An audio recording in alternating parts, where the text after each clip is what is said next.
Salut tout le monde, c'est Max. Aujourd'hui on se retrouve pour l'essai du Mazda MX-30 tout électrique. Merci à Mazda Kodo Automobile qui se situe à Villeneuve-d'Ascq de m'avoir prêté cette voiture pour vous en faire l'essai. Vraiment un grand merci à eux. Bien sûr, n'hésitez pas aussi à vous abonner, c'est hyper important. Beaucoup de gens regardent la chaîne sans être abonnés. Donc n'hésitez pas, c'est gratuit et ça fait toujours plaisir. Donc aujourd'hui on se retrouve avec ce Mazda MX-30 hyper intéressant. Il y a pas mal de choses à dire dessus. Je l'ai en finition moderne confidence.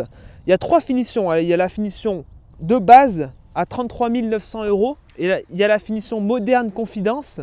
Et il y a la finition industrielle vintage qui est la plus chère à 37 000 €. Pour parler un peu de ce Mazda MX-30, c'est un SUV de taille assez moyenne. Il fait 4,39 m de longueur et une largeur de 1,79 m. Pour le poids, on est à 1 tonne 645 et la hauteur, on est à 1,57 m. Donc on est globalement dans les dimensions d'un Renault Captur par exemple. Et c'est vrai, il a un design assez particulier. On va voir qu'il a une petite spécificité au niveau des portes. C'est assez intéressant. Déjà là, on a cette couleur rouge. Il y a 8 couleurs disponibles. Le rouge, c'est la plus haut de gamme, elle est à 2100 €. Mais on a plein d'autres couleurs de disponibles. On a aussi ces jantes de 18 pouces, très bien finies. On a ces passages de roues en plastique. Ça va relativement bien avec le style global de la voiture. Regardez, on a des inserts assez intéressants. Mazda. Ici, on a une teinte triton, c'est-à-dire qu'on a le rouge, du gris et du noir. Pour parler de l'arrière, on a ces feux qui font penser à une certaine marque, au cheval Cabret Ferrari, bien évidemment. C'est hyper intéressant ce bloc, rempli de détails cette voiture. Ici, on a le gros pare-choc qui n'est pas peint, mais ça va très bien avec le style, ça dénote pas du tout. On a la petite inscription Mazda MX-30, Mazda ici, et le petit e-Skyactiv. Quant au coffre, alors l'ouverture, il faut bien la trouver, c'est bien en dessous. On est sur un coffre de 310 litres, donc nickel. Donc on a le coffre avec le câble de recharge qui est à l'intérieur. Quand en dessous du coffre, on n'a pas de double fond. On a le caisson de basse et un système anti-crevaison. Mais en plus, c'est assez intéressant, on a les rétros noirs. Et à l'avant, on a aussi ce design hyper spécifique. C'est-à-dire qu'on a l'immense logo Mazda avec une grille qui derrière est fermée. En bas, on a le radar et un ski en plastique noir. Relativement simple. À savoir que sur cette version-là, on a les vitres surteintées de base à l'arrière. Et regardez la spécificité que je vous disais, c'est que, on va parler de l'intérieur tout de suite, bien évidemment. C'est la première fois que je les ouvre. Voilà. C'est qu'on a des portes suicides. Les portes suicides, c'est assez rare dans l'automobile. Ça montre encore l'originalité de cette voiture parce que vraiment, elle est hyper originale. Ça change de ce qu'on voit d'habitude. Les portes suicides, on a rarement ça, mais on va parler d'accessibilité parce que là aussi, c'est assez intéressant. Donc, pour reparler de l'intérieur de cette voiture, donc l'accessibilité est hyper intéressante. On va y revenir un peu plus tard. Déjà, on va parler de cet intérieur qui est bluffant. Très honnêtement, les finitions sont incroyables.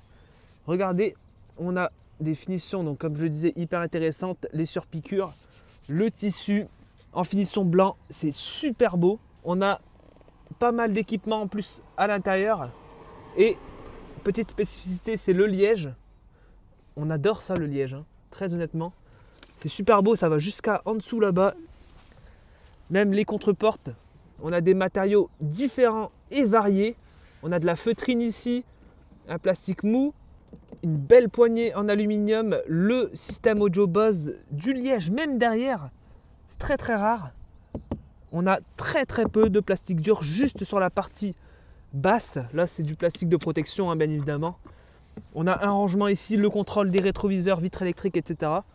À ce niveau-là, c'est assez simple. Mais regardez cet intérieur, hyper intéressant. On a en plus le toit panoramique sur notre version.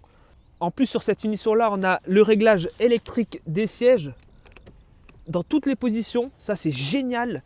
Ils sont chauffants. Le siège, le volant aussi est chauffant. Et le toit est ouvrant aussi, bien évidemment.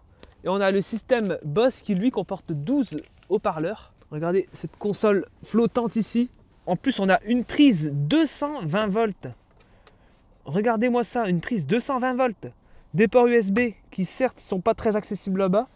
C'est assez fou. Alors, je vais la démarrer. C'est ici, paf. On a la petite animation. On a un immense écran devant nous. On a un écran là, un écran là. On a la commande qui est très simple d'utilisation. Ici, tout le système classique des voitures, le réglage du volume, tout tombe bien sous la main. Ici, cette molette-là permet de contrôler cet écran-là qui n'est pas tactile malheureusement. C'est un point qui est quand même bien dommage. Parce que bon, s'il avait été tactile, il n'aurait quand même pas été très pratique puisqu'il se situe assez loin. Mais par contre, cet écran-là, lui, est tactile. Il permet de contrôler la climatisation, etc. Mais on a des redondances à ce niveau-là. C'est-à-dire qu'on a tout en double. Donc peut-être un point à améliorer. Mais la commande de l'écran du haut se fait via tous les boutons. Et voilà, vous savez, c'est assez simple d'utilisation quand même. Hein, mais cet écran est peut-être malheureusement pas assez complet. On peut mettre du Android Auto ou du Apple CarPlay, bien évidemment, aussi à ce niveau-là. Là, ici, en face de moi, j'ai un écran qui ne prend pas toute la surface. C'est-à-dire qu'on a quand même des aiguilles qui restent à droite et à gauche de l'écran. Et donc, on a l'indication de charge, de la batterie, de la consommation, vitesse, etc. C'est aussi classique à ce niveau-là. On a aussi l'affichage tête haute au bout là-bas. Et pendant qu'on est sur la partie haute, on va parler des matériaux. C'est assez bon, très honnêtement. On a du plastique qui est un tout petit peu moussé. Ça reste encore un tout petit peu dur, mais on ne lui en voudra pas du tout. On a les aérateurs qui se situent ici. La boîte à gants qui est très très classique. Tout ce qui est le bouton on-off ici, les warnings et pas mal de rangements comme je le disais, porte-gobelet. On a un petit accoudoir qui lui est réglable. Même sur le toit, on a une finition qui est noire. C'est très très très bien fini. Hein. Je suis très très surpris pour une voiture de ce niveau-là. À ce niveau de prix aussi, hein. On va en reparler après lors de l'essai routier. Mais c'est extrêmement bien fini. Regardez même les finitions du volant avec toutes les commandes. Tout est métallisé. Ça a l'air d'être du vrai métal, de l'aluminium. On a tout, bien évidemment, le système de sécurité. Hein. L'ACC, le régulateur limiteur de vitesse. On a même des commandes derrière le volant, des palettes qui permettent d'augmenter ou réduire le freinage régénératif. J'ai pas grand chose à te dire. On va monter à l'arrière pour voir ce que ça donne. Parce qu'honnêtement, en tout cas à l'avant, c'est génial. Pour parler des portes arrière, c'est assez intéressant. La vitre est minuscule. En fait, le montant se situe directement dans la porte. C'est pour ça qu'on a une immense épaisseur là. Ici, on a une poignée. Là, les matériaux sont un peu moins valorisants. Mais bon, on ne peut pas vraiment en vouloir. On a aussi de la feutrine ici. Alors du coup, est-ce que l'accessibilité est meilleure vraiment à l'arrière? On a une commande ici qui permet d'avancer ou reculer le siège du passager. Je ne sais pas si cette commande est désactivable lorsque le véhicule roule, parce que sinon vous pouvez embêter votre conducteur. Mais en tout cas, à l'arrière, je suis très très bien installé. On a aussi le petit accoudoir. On a aussi une banquette très très molle, hyper agréable, avec aussi du cuir blanc à l'arrière. C'est vraiment génial, hein, très honnêtement. C'est vraiment génial. Je vais fermer ça pour voir comment on est installé. Franchement, c'est plutôt cool. Honnêtement, je suis assez surpris. Mais les portes suicides, c'est top. Du coup, pour l'ouverture, d'accord, ça se fait aussi vers... Là, c'est un peu moins pratique, c'est vrai. Mais voilà, on a aussi une petite fenêtre ici. Donc, on ne se sent pas du tout à l'étroit. Donc, heureusement qu'il y a le toit panoramique et les sièges blancs. Sinon, si tout était noir, ce serait peut-être pas trop la même chose. Et voilà, donc je sors de cette voiture. Mais en tout cas, c'est du positif, en tout cas, par la présentation intérieure. On va essayer de présenter le capot pour voir ce qu'il y a en dessous. Et là en plus, justement, pendant qu'on est là, on a le réglage des positions du siège, les caméras, l'aide au parking, etc. et d'autres choses. Je pense que ça va être l'avertisseur sonore qui est assez intéressant. On y reviendra. Lors de l'essai, on a limite l'impression d'avoir un véhicule thermique. Sous le capot, qu'est-ce qu'on a? Ok, on n'a pas de vérin, il est très très lourd. Donc on a... Ah ouais, c'est assez intéressant. On a du vide, beaucoup de vide. Je suis assez surpris de voir ça. On a beaucoup de vide et le moteur se situe ici. C'est assez intéressant, c'est la première fois que je vois aussi. Et là-bas, on a un grand espace vide aussi, c'est très étonnant, on voit tout le jeu de direction, etc. Donc on va partir sur l'essai routier de ce Mazda pour voir ce que ça donne, hein, parce que déjà pour être venu jusqu'ici, c'est très intéressant.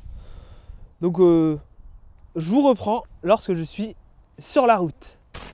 Donc on part tout de suite, tout simplement. Alors il y a quelque chose qu'il faut dire tout de suite, mais alors tout de suite, c'est le confort. Ça, c'est un point hyper important. Mais une chose encore avant, c'est qu'on est et on n'a pas du tout l'impression d'être dans une voiture électrique. C'est assez bluffant ce que Mazda a réussi à faire, honnêtement. On a un petit son. Je vais essayer de vous mettre en vidéo ce que ça donne, mais on a un petit son de moteur thermique qui est assez impressionnant. Et du coup, on n'a pas du tout l'impression d'être dans une électrique. Je ne sais pas si ce son est désactivable. Alors, je pense pas. Mais on a un petit son de moteur thermique qui est hyper bien fait. Et honnêtement, ça donne un peu envie de rouler avec ce Mazda. Et justement, pour parler de ça, au niveau du confort, c'est génial aussi. La direction est hyper précise, on s'insère bien, le confort des sièges est très très bon, très honnêtement. Regardez un peu, là si je prends ce ralentisseur à 50 km/h, c'est très très bien amorti. Il y a un vrai travail qui a été fait et si on freine un peu, ça plonge pas trop au niveau de l'avant. On a en plus sur cette voiture l'affichage tête haute.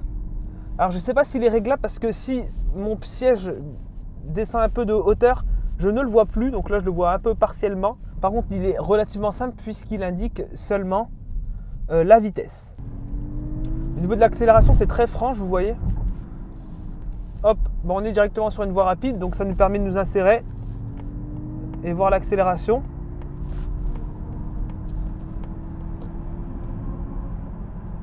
Sur l'autoroute, c'est top. Vraiment, il n'y a pas du tout de bruit d'air. Là, on est à 90 km/h, un peu moins même. Il n'y a pas vraiment de bruit d'air. Et au niveau des bruits de roulement, mais il n'y en a pas tellement. Même pas du tout. Alors, il est temps donc de parler un peu des caractéristiques de ce Mazda MX-30. Car ce SUV est assez intéressant en termes de placement et en termes de catégorie. On a un véhicule qui, de par sa taille, son format, etc., est un peu hybride. Il n'est pas hybride par sa motorisation, hein, mais hybride par sa catégorie, un peu comme la Citroën C4. C'est un véhicule, on ne sait pas où vraiment on le classe. Et en plus, de par son autonomie. Alors déjà, pour parler de la motorisation complète de cette voiture, donc elle est animée par un moteur de 143 chevaux, donc 107 kW de puissance. Et pour 265 Nm de couple, et tout ça sur le train avant. Vous voyez, si on met le pied dedans,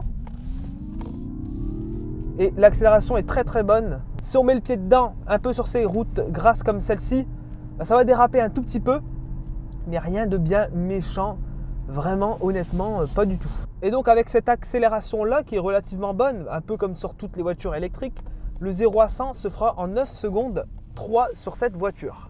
Concernant la vitesse maximale, on sera à 140 km/h, un peu comme la Citroën IC4, qui elle aussi est bridée à ces vitesses-là.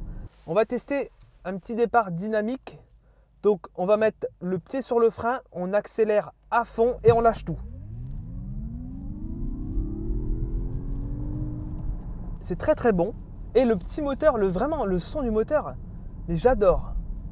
Vraiment le son, j'adore énormément. Je vais vous expliquer au niveau de la régénération d'énergie. Et je vais vous filmer aussi. Vous voyez donc, il y a 5 modes de régénération d'énergie. Il y a le niveau central qui est le mode D, comme là je suis actuellement. Ensuite, il y a 2 niveaux au-dessus et 2 niveaux en dessous. Les 2 niveaux au-dessus permettent d'être en roue libre, mais vraiment de déconnecter absolument complètement la régénération. C'est-à-dire que là, j'ai mis le maximum de roue libre, je peux mettre un tout petit peu moins de roue libre et là je suis en D. Ensuite, si je veux être en régénération mais accentuée, je appuie encore une fois et on a encore 2 niveaux. Ce qui peut donc dire que vous pouvez rouler soit à une seule pédale, soit en roue libre complètement. Donc à ce niveau-là, c'est totalement génial. Le mode roue libre sera surtout utile sur l'autoroute, mais à part ça, avoir une aussi grande versatilité et en plus le contrôle avec les palettes, c'est génial. Maintenant qu'on a parlé du moteur, de la motorisation, etc., on va parler de l'autonomie. On est sur une batterie de 35,5 kWh. Alors, je ne sais pas, j'ai pas eu d'infos si c'est en net, en utile, etc. pour une autonomie donnée de 200 km. En WLTP, bien évidemment. Alors, il faut qu'on discute de ce point-là. 200 km et 35,5 kWh de capacité pour cette voiture, c'est assez peu. On ne va pas se mentir, c'est assez peu. Parce que une Renault Twingo fera et est annoncée pour la même distance en termes d'autonomie. Certes, la Twingo, elle est beaucoup plus légère, etc. Mais elle a un pack aussi un peu plus petit, donc c'est normal. Mais on a un peu le même rapport poids-capacité. Donc là, sur ce Mazda MX-30, on est annoncé à 200 km, mais c'est totalement assumé de la part de Mazda qui vend ce véhicule-là comme un véhicule un peu secondaire. Et c'est assez intéressant comme placement, c'est que Mazda le dit clairement, c'est une voiture soit secondaire, soit pour les petits trajets comme pourrait faire une Twingo ou une Zoé même. Et ça suffira aussi pour la plupart des Français quand on voit la moyenne que font les Français et même les Européens au quotidien. Ce Mazda suffit largement, mais alors largement. C'est juste que effectivement, si vous voulez aller plus loin, ça va être plus compliqué, surtout avec le réseau de charge. Alors vous pourrez utiliser du Ionity, car cette voiture accepte du 50 kW de puissance de recharge maximale, ce qui fait donc une recharge en 1 heure. Alors c'est ça l'avantage quand on a une petite batterie, c'est que la recharge se fait assez rapidement. Alors là j'interviens parce que j'ai eu un petit souci technique au moment de cette vidéo. Mon micro-cravate s'est coupé. On a donc sur la séquence qui va suivre quelques minutes de plan où c'est le son directement de la GoPro. Donc le son n'est pas incroyable, mais j'en suis désolé. Le chargeur embarqué lui est de 6,6 kW, ce qui permet donc une recharge à environ 6 heures sur une wallbox, tandis que sur une prise domestique classique on sera sur du 14 heures de recharge. Donc en une nuit c'est chargé. C'est ça qui est intéressant, c'est que comme on n'a pas une batterie qui est immense, elle se rechargera plus vite qu'une i208, qu'une Zoe, donc que ses concurrentes. Là vous voyez, je suis encore à 90% de batterie et il m'annonce une autonomie de 167 km. Donc là on n'est même pas aux 200 km annoncés. Voilà, si je vais dans info, voilà, là j'ai ma consommation en temps réel. Alors je consomme de moyenne 21,3 kWh au 100 km. Donc c'est pas déconnant, hein. C'est pas déconnant parce qu'il est quand même assez imposant, hein. On a quand même une surface à l'air qui est assez importante. On est sur un véhicule typé SUV, hein, donc qui est haut, qui a une surface frontale importante. Mais c'est vrai que les 200 km vont être certainement difficiles à atteindre malheureusement. Là je vais parler un peu du système multimédia. Alors c'est bien et pas bien. C'est bien parce que l'ergonomie est bonne. Avec la molette ici, on a accès à l'écran directement là-bas. C'est peut-être un peu plus pratique que du tactile en roulant, c'est vrai. Mais ce système, sans Android Auto et Apple CarPlay, serait un peu décevant quand même. C'est-à-dire qu'on a des informations très très simples. Les flux énergétiques, donc ça c'est assez classique, hein, très honnêtement. C'est beaucoup de graphiques, etc. Ça n'intéresse pas forcément tous les conducteurs. Alors là en termes de navigation, il m'affiche une boussole, alors je sais pas pourquoi. Peut-être en cliquant sur ce bouton.